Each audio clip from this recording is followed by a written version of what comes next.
말씀 제가 15절 말씀부터 먼저 봉독하겠습니다. 또 이르시되 너희는 온 천하에 다니며 만민에게 복음을 전파하라.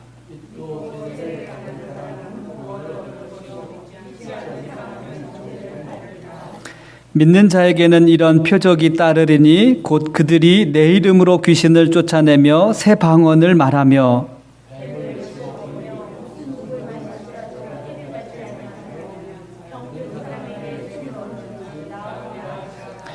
주 예수께서 말씀을 마치신 후 하늘로 올려지사 하나님 우편에 앉으시니라. 제자들이 나가 두루 전파할세 주께서 함께 역사하사 그 따르는 표적으로 말씀을 확실히 증언하시니라. 아멘. 시간 그 두려운 이야기를 기쁨으로 전하기 시작하다라는 제목으로 전익범 목사님 말씀 전해 주시겠습니다. 기도합니다. 주님 감사합니다. 너무 부족한 종이 오늘도 말씀을 전합니다. 종의 입술을 주님의 능력으로 다스리시고 입안에는 주의 말씀을 채워서 진리만 전하게 하옵소서. 성령님의 역사가 오늘 이 말씀을 확실하게 증거해 주셔서 듣고 전하는 우리 모두가 주님 은혜 가운데 있게 하여 주옵소서. 예수님의 이름으로 기도합니다. 한 2년이 조금 더 된 시간 같아요. 마가복음을 시작해서 이제 오늘 마무리 지려고 합니다. 마가복음 1장 1절은 이렇게 시작합니다. 하나님의 아들 예수 그리스도의 복음의 시작이라. 그래서 시작의 모습을 그려놓습니다. 그리고 오늘 이야기는 그 시작된 이야기가 어떤 모습으로 이제 예수님의 죽음과 부활을 통해서 완성되었는가를 보여줍니다. 오늘 우리는 그 완성된 모습을 보면서 오늘 우리의 삶 속에서도 이런 복음이 여러분의 삶을 통해서 여러분들에게 믿음이 되고 또 여러분의 언어가 되고 여러분의 삶이 될 수 있기를 바랍니다.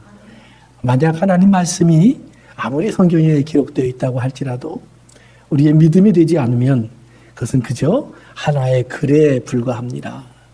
또 아무리 하나님 말을 내가 믿는다고 말하지만 내가 순종하고 따르지 않으면 이 말씀 속에 있는 하나님의 생명을 경험해 볼 수 없습니다. 이것을 경험하지 못하면 우리의 믿음은 성장하지 못하고 그러면 우리의 입에서는 절대로 자신 있게 복음을 말할 수 없습니다. 여러분이 누구를 만나든지 간에 자신 있게 말할 수 있는 예수님 그리고 예수님의 십자가의 복음이 여러분의 것이 될 수 있기를 바랍니다. 가끔 성경을 읽다가 그런 생각을 해봅니다. 바울이 나는 십자가 외에는 자랑할 것이 없다 이런 말을 하는데 정말 십자가가 자랑스러울까? 정말 십자가가 그렇게 좋은 소식일까? 라는 질문을 해봅니다. 그러면서 우리가 쭉 공부한 마가복음의 내용들도 한번 생각해 보면 예수님의 제자들은 오늘 우리가 말씀을 읽는 그 순간까지 절대로 예수님의 십자가를 기뻐하지 못했습니다. 오히려 성경에 보면 예수님이 내가 십자가를 지어야 돼 라고 말을 하면 예수님의 제자들은 두려워했고 무서워했습니다. 근심했습니다. 그리고 아무 말도 하지 않았습니다. 때로는 너무 어렵다, 이해가 되지 않는다, 고개를 흔들기도 했습니다. 또 베드로처럼 적극적으로 말리기도 했습니다. 그것은 예수님의 제자들만의 반응이 아니었습니다. 예수님 주변에 다른 사람들도 또 막상 예수님을 죽이려는 계획을 진행하던 사람들도 예수님이 너희들이 나를 죽이려고 하는구나 하면 아니라고 발뺌을 했고 그럴 계획이 없다라고 얘기한 적이 많이 있습니다. 사랑하는 성도 여러분, 한번 여러분 가슴에 그렇게 질문해 보십시오. 내가 내일 내 가장 사랑하는 사람들로부터 버림받아야 된다. 더 이상 집에 들어갈 수 없다. 학교에도 갈 수 없다. 직장에도 갈 수 없다. 친구들도 나를 다 외면한다. 지난 시간에 우리 크레이그 목사님이 문둥병자에 대한 이야기를 했었는데 그 문둥병자처럼 사람들이 다 나를 멀리한다라고 생각을 해보십시오. 그리고 멀리하는 것으로 멈추지 않고 그 다음에는 또 다른 사람들이 나를 해하려고 하기 시작하고, 그리고 결국에는 나에게 돌을 던지고 침을 뱉고 그리고 나를 죽인다라는 생각을 해보십시오. 그러면서 여러분의 가슴에 그것을 감사할 수 있겠는가? 기뻐할 수 있겠는가? 좋아할 수 있겠는가? 그걸 바라보면서 주님, 이게 주님의 뜻이니까 그렇게 되길 원합니다라고 기도할 수 있겠는가? 사실 저도 선뜻 대답이 나오지 않습니다. 언젠가 그런 글을 한번 읽어본 것 같습니다. 한 번은 한국에서요, 해방이 되고 정말 순교한 귀한 사람들의 삶이 있어서 그 그룹이 어떻게 순교를 했는가를 조사를 했다고 합니다. 그런데 놀라운 일은 그 순교한 사람들 한 사람 한 사람들을 조사해 보니까 거의 대부분의 사람들이 사실은 죽지 않으려고 얼마나 애를 썼는지 모릅니다. 심지어는 예수님을 부인하는 말도 했다고 합니다.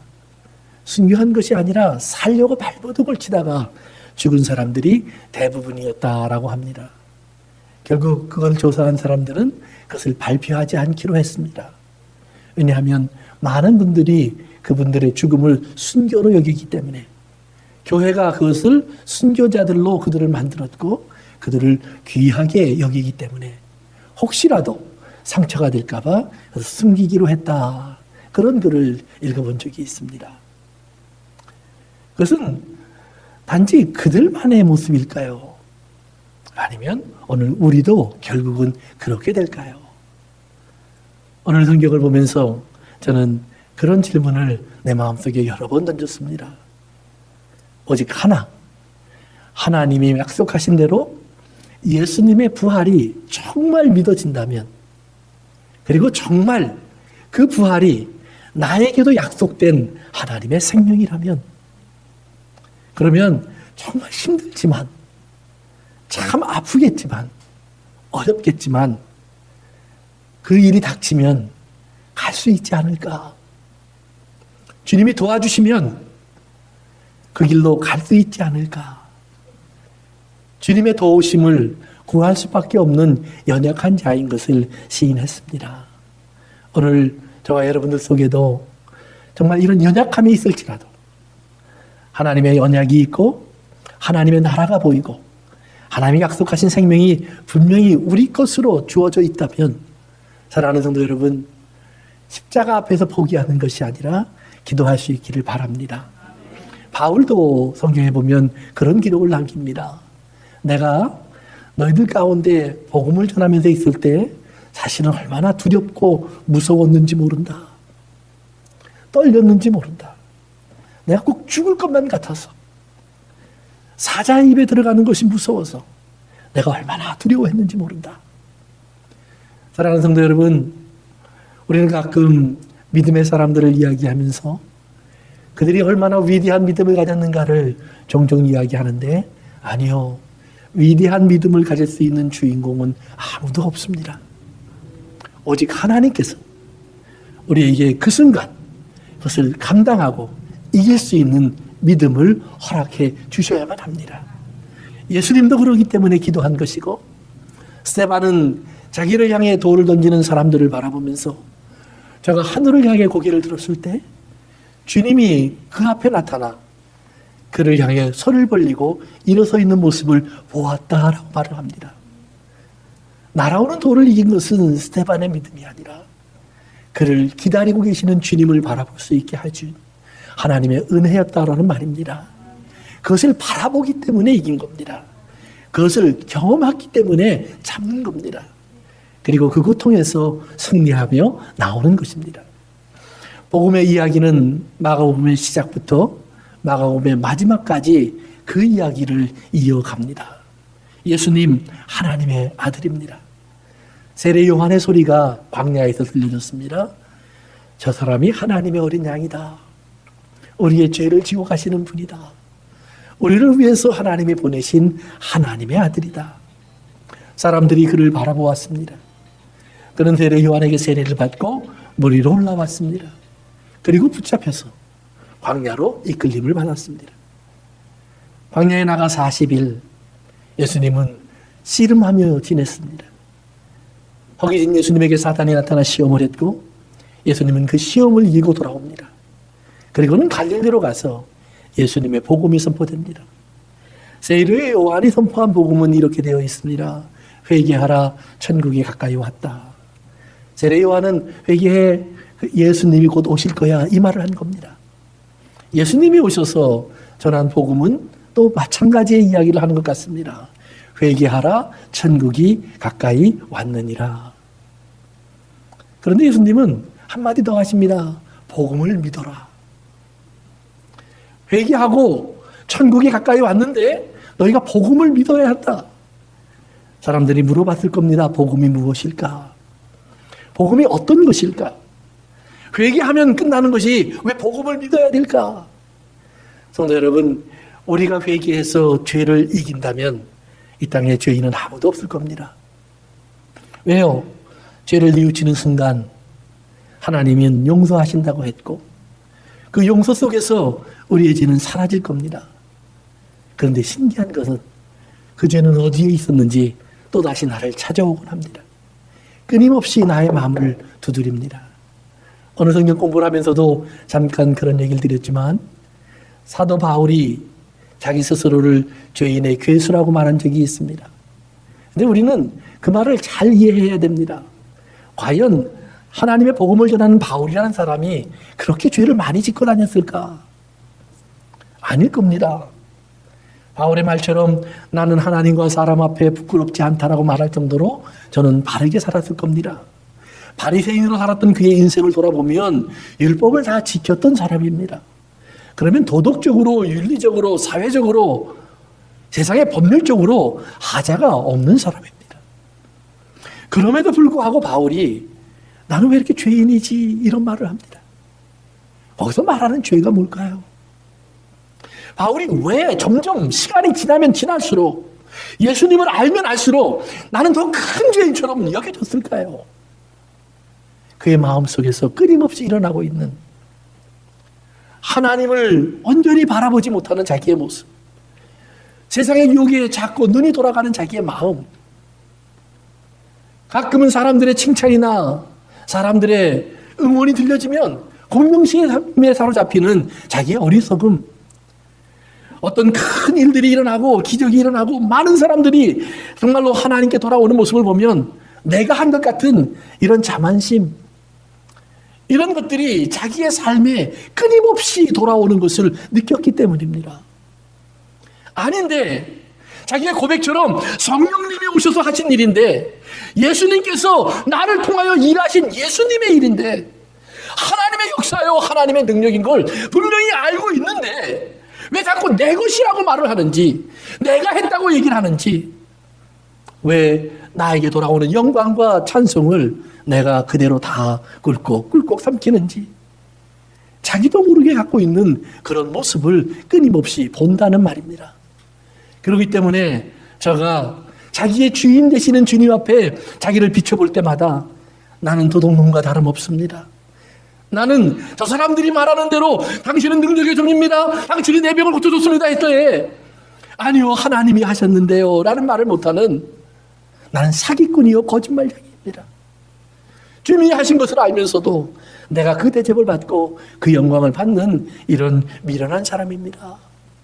그 고백을 사도 바울은 나는 죄인입니다 라는 말로 하는 겁니다. 사랑하는 성도 여러분, 오늘 우리의 삶 속에서 우리가 정말로 죄를 회개한다고, 내가 죄를 뉘우친다고 죄가 없어지는 것이 아니라는 것을 알아야 합니다. 그런 고백을 하면서 바울이 느끼는 것이 있습니다. 이런 나 같은 죄인을 하나님이 사랑하셔서 예수님이 십자가를 지시고 내 죄를 사하시고 부활하셔서 내게는 그 생명을 주시는 그 생명의 선물, 그 복음을 바울은 깨닫는 것입니다. 그렇기 때문에 나를 위해서 십자가를 지신 예수님을 생각하면 그렇게 행복한 겁니다. 그렇게 감사한 겁니다. 그렇게 고맙고 무엇으로 표현할 수 없는 감동이 그를 지배하곤 한다는 말입니다. 바울은 평생의 십자가를 잊어버리지 않습니다. 그 은혜를 잊어버리지 않습니다. 그렇기 때문에 바울은 평생에 십자가를 지고 오라고 하는 주님의 말씀을 잃어버리지 않습니다. 내가 져야 될 십자가를 지고 계신 주님을 옆에 보면서, 내가 달려야 될 십자가에 못 박혀 계신 주님을 그는 목도하면서 그는 주님 앞에 그 고백을 하는 겁니다. 사랑하는 성도 여러분, 그렇기 때문에 바울이 나는 큰 죄인입니다 라고 말을 하더니, 그러기 때문에 나는 이 큰 은혜를 합니다. 이렇게 죄가 많은 내 속에 얼마나 큰 은혜가 폭발쳐서 올라오는지, 샘물처럼 터져 올라오는지, 강물처럼 흘러날려가는지, 하나님 아버지, 내가 이 은혜를 다 표현할 수가 없습니다. 그것이 바울의 기쁨이 되고 찬송이 됐어요. 이것이 나의 간증이요, 이것이 나의 찬송일세. 나 사는 동안 끊임없이 구주를 찬송하리로다. 사랑하는 성도 여러분, 오늘 여러분의 가슴 속에 이 은혜를 하나님 앞에 간절히 구하시길 바랍니다. 은혜를 깨달으려면 그러기 때문에 죄를 알아야 합니다. 죄가 깨달아지지 않는 사람은 은혜를 알래야 알 수가 없습니다. 허물을 볼 수 없는 사람은 하나님의 사랑을 알래야 알 수가 없습니다. 그 사랑이 필요 없으니까요. 그 은혜가 없어도 되니까요. 사랑하는 성도 여러분, 은혜 없이는 살 수 없다고. 요즘 우리 이종일 목사님 그 찬송에 꽂히셔갖고 그저 그 찬송하고 다니시는데, 집회 때마다 부르시는데, 사랑하는 성도 여러분, 여러분의 삶 속에 정말 이 은혜가 꼭 찾아가길 바랍니다. 예수님께서 그러기 때문에 말씀하시는 겁니다. 회개하라, 천국이 가까이 왔어. 그런데 그 천국에 어떻게 들어가는 줄 아니? 복음을 믿으면 돼. 내가 너희의 죄를 위하여 십자가를 지고, 내가 너희를 위하여 다시 하나님 앞에 일어나서 이제 하나님의 생명을 너희들에게 나누어 줄 터인데, 이 생명을 너희가 받을 수 있는 귀한 사람인 것을 믿으라라는 말입니다. 어떤 자격이 있는 것이 아니라, 어떤 능력이 있는 것이 아니라, 어떤 물질이 있기 때문이 아니라, 너희들이 가장 연약하고 불쌍한 자일지라도, 너희들이 가장 이 땅에서 처절한 사람일지라도 그에게 이 복음이 하나님의 은혜 가운데 주어지는 선물이라는 것을 깨달아라라는 말입니다. 그렇기 때문에 예수님은 다니시면서 그렇게 아프고 권고하고 힘들고 버림받고, 그리고 사람들이 손가락질하는 그 사람들과 어울리기 시작합니다. 이 땅에서 좀 잘되고 힘이 있고 거룩하고 가졌고 능력 있고, 그리고 하나님 말씀을 많이 알고 성전에서 매일 예배하고 하나님 말씀을 가리키는 사람들과는 점점 예수님이 멀어집니다. 예수님 말씀하십니다. 너희들이 가리키는 그 말씀 속에서 어떤 사람이 천국을 보니? 너희들이 가리키는 그 말씀 속에서 어떤 문둥병자가 복음을 듣니? 어떤 태어나면서 소적인 사람이 너희들이 가리키는 그 말을 듣고 하나님은 날 사랑하시는구나, 그 날 사랑하심을 노래할 수 있니? 분명히 하나님은 세상을 이처럼 사랑하사 독생자 나를 주셨는데, 너희들이 가리키는 그 말을 듣고 어떤 소경이, 어떤 안진뱅이가, 어떤 창녀가, 어떤 세리가, 어떤 거지가 나를 찾아오겠니? 주님 앞에 나와 나 같은 죄인을 살리시는 주님이라고 노래할 수 있겠니? 주님은 그들을 처절하게 꾸짖습니다. 그리고 그들이 손가락질하며 하나님의 저주를 받았다는 사람들하고 어울려서 먹고 마십니다. 단순하게 그저 포도주를 마시고 빵을 먹고 고기를 뜯는 것이 아닙니다. 그들과 함께 앉으면 주님은 꼭 말씀을 주곤 하셨습니다. 그리고 그들과 함께 있으면 주님은 꼭 사람을 고치고 병든 자를 치료하고 귀신을 내어쫓고 죽은 자를 살리곤 하셨습니다. 사람들은 종종 그 두 가지를 혼돈합니다. 주님은 고치셨잖아요. 예, 주님이 고치셨습니다. 주님은 귀신을 쫓았지 않아요. 예, 주님이 귀신을 내어 쫓았습니다. 주님은 문둥 병자를 치료했잖아요. 예, 맞습니다. 죽은 자를 살리셨잖아요. 예, 맞습니다.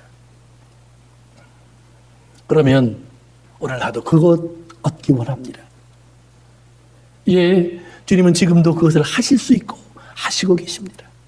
저는 분명히 믿습니다. 주님은 지금도 병든 자에게 손을 얹으십니다. 주님은 지금도 귀신을 내어 쫓으십니다. 그러나 문제는 뭐냐 하면 주님은 그것을 위해서 다른 것을 하시는 것이 아닙니다. 그것을 하신 이유는 오늘 마가복음 16장 20절에 결론적으로 나와 있는 것처럼 그들이 나가서 두루 복음을 전파할 때 주께서 함께 역사하사 따르는 표적으로 말씀을 증거하셨느니라, 확실히 세우셨느니라. 그 세웠다라는 말입니다. 전한 말씀을 전하기 위해서 이게 진짜야 라고 보여주기 위해서 그 복음을 전한 것이지, 그 능력을 행세하신 것이지, 예수님이 병원 차리려고 귀신 쫓는 집을 만드시려고 그렇게 하신 것 아니다라는 말이에요. 뒤집어져야 하는 거예요. 너무 많은 경우 우리는 종종 세상에서 예수님을 병을 고쳐만 주시는 분으로 만들려고 합니다. 귀신을 내어 쫓아주시는 분으로만 만들려고 합니다. 가끔 어떤 집회의 소식을 이렇게 만나보면은요, 얼마 전에도 제가 받은 연락 중에 그런 연락이 있어요. 목사님, 집회 한번 하시지요. 무슨 집회인데요? 아, 이분 참 능력이 많은 분입니다. 그래서 노 땡큐 했어요. 능력이 많은 사람 대부분요, 오면 능력이 나타납니다. 그러면 여러분의 주머니도 많이 빕니다. 공짜의 능력이 없어요. 안수기도 한번 받으려면 어쩌면 돈 100%는 헌금하셔야 될지 몰라요. 병이 나오면 돈 1000불은 헌금하셔야 될 거예요. 안 하면 병이 다시 생길 거예요. 오늘 이 땅에는 하나님의 능력 장사꾼들이 너무 많습니다. 성경은 분명히 말합니다. 하나님은 하나님의 복음을 전하시는 겁니다. 말씀을 주시는 겁니다. 그러면 필요한 경우에 이런 일들이 따라옵니다. 이것은 follow지. 우리가 그것을 following 하는 게 아니에요. 그런 일들은 우리를 따라다니는 거예요. 뒤에 보면 아, 이런 일도 있었구나. 저런 일이 있기도 했었구나. 그렇지만 우리가 그 일을 앞세우고 그 일을 목적으로 교회는 모이면 안 돼요. 어떤 집회도 신유를 위해서 모이고 축사를 위해서 모이면 안 돼요. 어떤 교회도 자기가 원하는 대로 성령을 받고 싶어. 성령이 오면 어떤 경험을 한번 할 것 같아서 성령을 구하면 안 돼요. 성령은 분명히 말합니다. 너희가 나가서 이 복음을 전하라. 다른 것 아니라 메시지, 말씀을 전하라라는 말이에요. 말씀을 전하라면 성경 창세기부터 요한계시록까지 나와 있는 하나님 말씀 중에 하나님께서 오늘 우리에게 전하라고 하는 말씀을 더하지도 말고 빼지도 말고 전하면 되는 거예요. 어떤 일이 있을까? 나는 아무 능력이 없기 때문에, 내가 할 수 있는 일은 아무것도 없기 때문에 가장 연약한 자가 서서 하나님, 내가 할 수 있는 일은 아무것도 없지만 주님이 오늘 이 말씀을 전하라고 하셨으니 나는 말씀을 읽습니다. 말씀을 전달하는 주님의 스피커가 되겠습니다. 그리고 나서 주님이 우리 가운데 필요하시면 은사도 주시고 역사도 하시고 능력도 나타내실 겁니다. 그러나 안 하시면 안 하시는 대로 그것을 받으셔도 됩니다. 왜요? 성경을 잘 보세요. 처음 믿지 않은 사람들이 있는 곳에 들어갈 때는 큰 역사들이 많이 있습니다. 그러나 시간이 지나면 지날수록 신기하게 그런 역사들이 없어집니다. 예수님의 자손들 대부분들이 참 어려운 죽음을 당합니다. 교회의 기록을 보면 피부가 껍질이 벗겨져 죽은 사람, 솥에 들어가 튀겨서 죽은 사람, 창에 찔려져 죽은 사람, 십자가에 거꾸로 옆으로 매달려 죽은 사람, 다 한결같이 비참한 인생을 살게 되고 그것을 마치게 됩니다. 오늘 우리가 읽은 성경 그 부분을 여러분들이 성경을 보다 보시면 특별히 16장 9절부터 20절을 가로로 묶어놓은 성경들이 가끔 있습니다. 그리고 어떤 성경에는 그런 설명도 나와 있습니다. 어떤 사본에는 이 부분이 없습니다. 그 어떤 사본이라고 하는 것이 뭐냐 하면 원래 성경은 원본이 없습니다. 예수님이 돌아가시고 사도들이 살아계실 때 그들이 하나님 말씀을 전하면서 편지를 쓰고 글을 남기기는 했습니다. 그러나 그 글의 원본이 대부분 남아있지 않습니다. 왜냐하면 예수님 돌아가시고 사도들이 활동을 하고 한참 복음을 전할 때는 참 핍박이 심할 때였기 때문에 하나님의 말씀을 글로 남기는 것이 거의 힘들었습니다. 가지고 있는 사람들이 그것을 보관하는 것도 거의 불가능했습니다. 그렇기 때문에 말로 많이 전달이 되었고 그리고 글로 보냈다고 하면 주로 편지처럼 이렇게 전달이 되곤 했습니다. 그렇기 때문에 역사 속에 보면 기독교의 고고학적인 발견들에 보면 수많은 그때 쓴 편지나 이런 조각들이 이제 발견되기도 하는 것은 맞습니다. 그러나 성경 전체가 제대로 좀 기록되었다고 할 수 있는 것은 가장 오래된 것이 지금부터 한 1700년 전에 기록된 겁니다. 그러면 예수님 돌아가시고 적어도 한 300년 가까운 시간이 지나간 다음에 기록된 것입니다. 어떤 분들은 그것 때문에 그런 말을 해요. 성경의 진짜 내용도 그러면 모르는 것 아니냐? 아닙니다. 그러나 적어도 5,000개 이상의 성경 사본이 남아 있습니다. 한 군데서 동시에 쓴 것이 아니라 온 세상 이곳저곳에서 여러 사람이 성경을 베껴 썼다는 말이에요. 그런데 보니까 한 5,000여 개가 남아 있습니다. 그 5,000여 개를 이렇게 묶어보면 오늘 이 내용이 거의 다 들어가 있습니다. 그래서 우리는 이것이 성경이 옳은 것을 알아요. 어떤 학자가 이런 말을 했어요. 그 정도의 자재를 갖고 재료를 가지고 이것을 거꾸로 유추해서 원본을 만든다면 내 생각엔 적어도 99.9%는 맞힌다. 여러분이 알고 있는 세상의 유명한 기록들 가운데 뭐 오디세이라든가 이런 글들도요 원본은 남아있지 않습니다. 고대 유명한 이야기를 기록한 사본들이 남아있을 뿐입니다. 오디세이 같은 것은요 적어도 그 사건이 일어난 다음에 1000년 후에 기록된 것이 첫 번째 기록입니다. 그런데도 우리는 의심하지 않고 그것을 원본으로 받아들여요. 그 사건을 그대로 인정해요. 그렇다면 성경은 어마어마한 배경을 갖고 있는 겁니다. 그런데 그 9절부터 20절 사이가 괄호로 묶인 이유가 있어요. 처음 발견된 전체적인 사본에 보니까 없어요. 그런데 왜 집어넣었을까? 예수님이 돌아간 바로 직후에 사도들이 활동을 했고 사도들이 돌아가신 다음에 활동한 사람을 우리가 교부 부릅니다. 교회의 아버지들. 근데 교회의 아버지라고 부르는 이레네우스라든가 처음 순교자로 유명한 저스틴 같은 사람이 마가복음 16장 그 후반부의 내용을 인용하고 있습니다. 자기들이 설교할 때, 말씀을 가르칠 때, 글을 쓸 때. 그 두 사람 외에도 여러 사람들이 그 구절을 인용해서 말씀을 가르쳤습니다. 그렇기 때문에 비록 처음 발견된 사본 안에는 그것이 없지만 우리는 그것이 하나님 말씀 속에 있었다는 사실을 알 수 있었다라는 말입니다.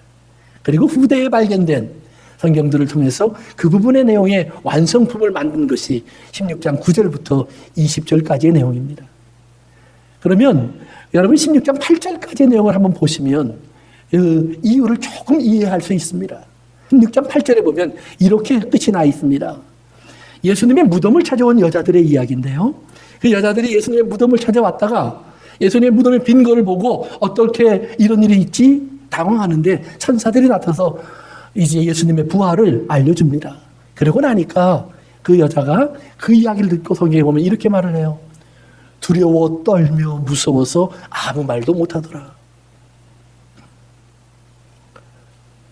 믿어지지도 않고 일어나는 현상들이 너무 두렵고 무서워서 당혹스러워서 입을 다물 수밖에 없었다라는 말입니다. 그렇다면 복음은 예수님의 말씀으로 시작을 했지만 마칠 때쯤 되니까 무서워서 아무 말도 못하더라로 끝이 나는 겁니다.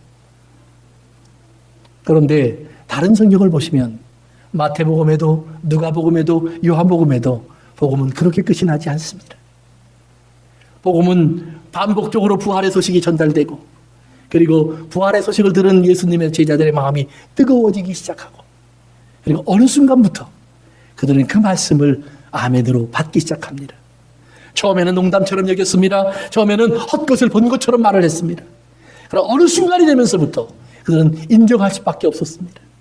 예수님이 나타나셨고 예수님이 책망하셨고 예수님이 말씀을 설명해 주셨습니다. 예수님이 자신을 보여주셨고 앉아서 먹어 진짜 몸인 것을 확인시켜 주셨고 상처를 보여주시면서 십자가에 못 박혔던 당신이 바로 그분인 것을 알려주셨습니다. 예수님의 제자들 한 사람 한 사람이 어느 순간부터 더 이상 두려워하지 않는 사람으로 변하기 시작했다는 말입니다. 예수님이 부활하신 사실을 알기 전까지 그 순간까지 문을 닫아 걸고 무서워서 예수님을 죽인 사람이 나도 죽이면 어떻게 할까 이랬던 사람들이 바깥으로 얼굴을 내어 밀기 시작했다는 말입니다. 사람들 앞에 섰다는 말입니다. 그리고 말하기 시작했다는 말입니다. 너희가 십자가에 못 박은 예수님이 다시 살아나셨다라고 말하기 시작했다는 말입니다. 그리고는 곧장 그들에게 너희가 그 말을 하면 너희도 죽을 것이라고 하는 협박이 찾아옵니다. 그러자 그들은 또 다른 말을 기억합니다. 예수님께서 하나님의 복음과 예수 그리스도의 말씀을 전하다가 핍박을 받는 자는 복이 있다고 하셨으니 하나님 우리가 얼마나 복 있는 사람입니까? 죽이겠다고 하는 사람 앞에 자기가 복 있는 자라고 말을 합니다. 나는 이 말을 안 할 수 없는 사람이라고 그들은 고백합니다. 자기를 내어줍니다. 감옥에 갇히기도 했고 목이 잘려지기도 했습니다. 돌을 맞기도 했습니다. 그저 하나의 말로 지나간 것이 아닙니다. 사랑하는 성도 여러분, 기적은 점점 사라져가고 있었지만 신기한 것은 핍박은 점점 많아지고 있다는 말입니다. 병나는 사람은 기록이 점점 없어지고 있는데 오늘도 감옥에 갇혔다, 불에 탔다, 칼에 찔렸다, 마을에서 쫓겨났다, 이런 이야기는 지금도 계속 늘어나고 있다는 말입니다. 선교에 관심 있는 분들은 한번 기독교 선교 소식을 한번 읽어보세요. 북한 소식을 읽어보세요. 중국의 소식을 읽어보세요.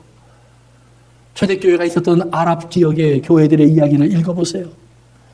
아프리카 선교의 이야기를 읽어보세요. 남미 정글의 이야기를 읽어보세요. 지금도 얼마나 많은 사람들이 하나님 말씀대로 권고를 당하고 죽임을 당하고 어려움을 당하고 아픔을 당하고 버림을 받고 그들이 눈물을 흘리는지 분명히 이 세상의 기록이 우리에게 남아 있습니다. 들려오고 있습니다. 사랑하는 성도 여러분, 그런데 그 사람들이 여전히 그곳에 들어가서 여전히 그 복음을 전합니다. 안 할 수 없다. 왜요? 이 복음을 전하라고 하신 주님의 말씀, 그리고 그 복음을 전할 수밖에 없도록 십자가가 두려워서 숨어야 되고 십자가가 무서워서 움츠려 들고 십자가가 두려워서 못 들은 척하고 다른 사람들의 영혼을 보면서도 외면할 수밖에 없었던 나에게 내 가슴 속에 불을 지펴 뜨겁게 하신 주님을 만났기 때문이에요. 사랑하는 성도 여러분, 두려워 무서워 입을 다물었던 사람들에게 주님은 책망했습니다. 그리고 그들에게 계속해서 복음을 들려주셨습니다. 그리고 그들에게 말을 합니다. 나가서 전하라. 믿고 세례를 받는 사람은 구원을 얻을 것이요 믿지 않는 사람은 정죄를 받으리라 라는 말씀을 전하라고 하십니다. 기적을 행하라는 것은 명령이 아닙니다. 능력을 행하라는 것은 명령이 아닙니다. 너희들은 가서 전하라. 그리하면 내가 너희와 함께하면서 내가 할 일을 하겠다라는 말입니다. 사랑하는 성도 여러분, 기적은 주님에게 맡기십시오. 능력은 주님에게 맡기십시오. 오늘 우리가 해야 할 일은 전하는 것이라는 말입니다. 그 전할 수 있는 용기가, 전할 수 있는 믿음이 우리 가슴에 치고 들어올 수 있도록 주님 앞에 엎드려 계십시오. 여러분의 마음속에 확신이 없다면, 정말로 누구를 붙잡고 그 말할 용기가 없다면, 혹시 사람들이 나를 미쳤다고 말하지 않을까, 잘못된 이야기를 한다고 말하지 않을까, 합리적이지 않은 이야기, 과학적이지 않은 이야기, 상식에 맞지 않는 이야기, 오늘 그 이야기 때문에 내가 바보가 되지 않을까, 그것이 두렵다면 하나님 앞에 엎드려 계십시오. 여러분은 아직 부활을 모르는 겁니다. 혹시라도 여러분이 세상에 나가서 내가 복음을 말하고 예수 믿는 사람이라는 것을 밝히고 그 다음에 그들에게 복음을 함께 믿자고 권고한다면 세상이 나를 향하여 돌을 던질 것이라고, 내 직장을 빼앗길 것 같다고. 예, 사랑하는 성도 여러분, 그렇다면 엎드리십시오. 여러분들은 아직 부활을 모르는 겁니다. 정말 부활을 알면, 참 힘들겠지만 다가올 결과를 내가 뻔히 보고 있지만 예수님의 말씀처럼 그 결과가 내게 없어지는 것이 아니라 예수님의 말 그대로 그 어려움이 나를 다가오겠지만 하나님, 나는 더 이상 이 자리에 침묵하고 있을 수 없습니다. 침묵할 수 없는 소리가 여러분의 가슴에 들어와야 한다는 말입니다. 침묵할 수 없는 소리가 여러분의 입을 채워야 한다는 말입니다. 내가 나가서 외칠 수밖에 없는, 폭발할 수밖에 없는, 터뜨릴 수밖에 없는 소리가 터져 나와야 한다는 말입니다. 그렇기 때문에 우리가 성령이 임하면서 복음을 전하기 시작하는 사도들의 가장 먼저 나타나는 현상 중에 하나가 새 방언입니다. 방언, 많은 문제도 있고 논란도 있는 은사입니다. 나에게 사람들이 방언을 할 수 있느냐고 물어보면 저는 한다고 대답을 합니다. 그러나 중요한 것은 성경은 이런 말을 합니다. 내가 천사의 말을 하고 사람의 방언을 할지라도 사랑이 없으면 아무것도 아니요. 사랑이 없으면 아무것도 아니라는 말은 뭐냐면 방언한다고 방언으로 떠들지 말라는 말입니다. 진짜 사랑한다면 내 소리를 듣는 저 사람이 하나님의 은혜에 아멘 할 수 있는 말을 하라는 말입니다. 그 아멘 할 수 있는 말이 뭔지 아십니까? 그것이 진짜 새 방언입니다. 그렇기 때문에 초대교회에 처음 일어났던 방언의 역사를 보면 사도행전 2장에 하나님의 성령이 임하고 그리고 성령의 감동 속에서 각 사람들이 그들의 알지 못했던 말로 막 떠들어대기 시작하는데 그곳에 몰려왔던 사람들이 그 소리를 들으면서 헬라 말로, 로마 말로, 아프리카 말로, 아시아 말로, 한국 말로, 중국 말로, 소련 말로 다 알아듣더라 이렇게 되어 있습니다. 즉 방언은 여러 가지 목적이 있겠지만 가장 핵심은 하나님의 큰 사랑을 전달할 수 있는 언어가 되어야 한다는 말입니다. 하나님의 큰 사랑을 전할 수 있도록 나를 훈련시키고 나를 준비시키고 내게 하나님의 영으로 채워주는 그 역할을 해야 한다는 말입니다. 만약 거기에서 벗어나 버린다면 그것은 스님들이 하는 방언과 다를 바가 없습니다. 무당들이 하는 방언과 다를 바가 없습니다. 여러분 무당도 방언하는 것 아십니까? 스님도 방언하는 것 아십니까? 인도의 힌두교 구루들이 방언을 하는 것을 아십니까? 방언은 기독교에만 있는 현상은 아닙니다. 그러나 기독교의 방언 안에는 이 사랑이 있다는 말입니다. 하나님이 주시는 은사 방언 안에는 이 사랑이 있어서 그 영혼을 사랑하는 마음 때문에 나 혼자 살려고 나 혼자 배부르겠다고 기도하는 기도가 아니라 이 복음을 전할 수 있도록 용기 없는 나를 깨우쳐 주시고 두려워서 말하지 못했던 내 입을 열어주시고 나아가지 못했던 내 발걸음을 옮겨주시는 하나님의 능력과 은혜를 사모하는 사람이 된다는 말입니다. 그래서 그 은혜를 가지고 예수님 한 사람 안에서 이제 전파되기 시작했던 복음이 십자가 앞에서 모든 제자들도 도망가고 사람들도 외면하고 그리고 하나님의 아들의 죽음을 선포하고 끝날 수 있었던 복음이 사랑하는 성도 여러분 예수님의 부활의 소식과 함께 제자들의 마음을 다시 움직였고 이제는 제자들에게 십자가라는 말은 더 이상 그러기 때문에 두려움의 말이 아니라 부활로 이끌어가는 가장 축복된 말이 되었고 수많은 사람들에게 복음을 전하면서 저 사람이 복음을 듣고 나면 나처럼 이렇게 아픔을 겪게 되겠지만 그가 이 부활을 알고 나면 나에게도 고마워할 거야. 이 은혜를 알게 되면 저는 기뻐하고 즐거워할 거야. 이 땅이 그 어떤 것보다 값진 것을 알고 하나님께 감사할 거야. 사랑하는 성도 여러분, 여러분의 입술로 말할 수 있는 그 예수 그리스도의 복음이 여러분의 가슴에 자리 잡는 귀한 은혜가 꼭 생겨지기를 주의 이름으로 축원합니다. 사랑하는 성도 여러분, 기도하십시오. 하나님의 말씀을 사모하십시오. 예수 그리스도의 복음이 시작되었습니다. 여러분 안에서 그것이 어떻게 마무리되겠습니까? 두렵고 떨리며 입을 다물 수 있는 말로 끝나겠습니까? 아니면 나가서 전할 수밖에 없는 말씀이 되게 하시겠습니까? 그 말씀을 전하려면 주님 내 안에 이렇게 강박해서 믿어지지 않는 부활, 눈으로 보면서도 내 것으로 만들지 못하는 생명, 예수님을 만났으면서도 믿기 어렵다고 불평하는 나의 못난 믿음, 주님 나를 긍휼히 여기소서. 내게 은혜를 더하여 주옵소서. 사랑하는 성도 여러분, 나아갈 수 있는, 외칠 수 있는 귀한 믿음을 구하시기 바랍니다. 기도합니다. 잠시 침묵합니다. 그리고 질문합니다. 여러분 십자가가 자랑스럽습니까? 십자가를 지라면 질 수 있겠습니까? 혹시 무섭지 않습니까? 두렵지 않습니까? 예수님 부활, 오케이, 그것까지 인정한다고 합시다. 그런데 그것 때문에 오늘 내가 십자가를 가고 내가 복음의 주인공이 되어서 복음을 전하다가 십자가를 질 수 있다는 사실을 어떻게 받아들이겠습니까? 그리고 그 부활을 위해서, 나를 위해서 십자가를 지고 부활하신 주님의 그 부활의 복음을 내가 받아들이면 나도 그 부활의 생명의 주인이 된다고 하는 사실을 어떻게 믿을 수 있겠습니까? 그것이 믿어지면 좋겠는데 듣고도 믿어지지 않던 제자들처럼 주님 나를 꾸짖어 주시고 내 이 강박한 마음을 깨트려 주옵소서. 그리고 주님의 복음을 심어서 주님 나를 드러내 주시옵소서. 세상에 나를 보게 하여 주시옵소서. 내가 얼마나 기쁜 소식을 가진 사람인지 세상이 알게 하여 주옵소서. 그리고 아버지 하나님, 이제 이 땅과 바꿀 수 없는 그 부활의 복음 내가 이 땅에 말할 수 있게 하옵소서. 무섭기만 했던 십자가가 기쁨의 소리가 되어야 합니다.